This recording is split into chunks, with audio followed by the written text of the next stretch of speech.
तमुवाच ऋषिकेशः प्रहसन्नीव भारत सेनयोरुभयोर्मध्ये विशदन्तमिदं वचः. 10.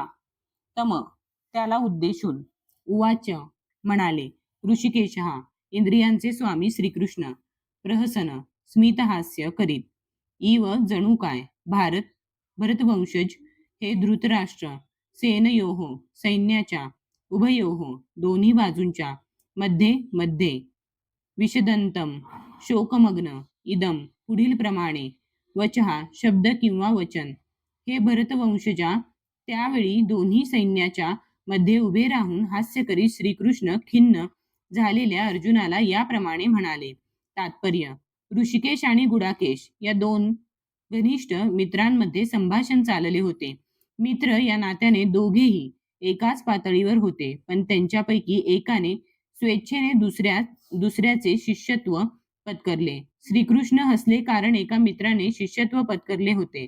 सर्वांचे अधिपती या नात्याने ते नित्य सर्वांच्या पेक्षा ज्येष्ठ आहेत.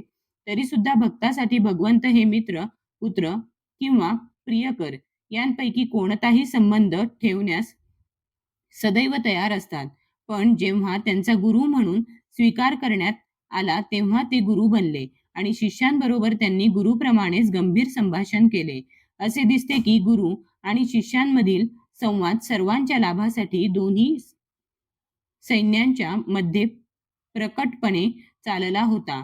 म्हणून भगवद्गीतेतील संवाद हा फक्त विशिष्ट व्यक्ती, समाज, जातीसाठी नसून तो सर्वांसाठी आहे आणि त्याचे श्रवण करण्याचा मित्र अथवा शत्रू दोघांनाही समान अधिकार आहे.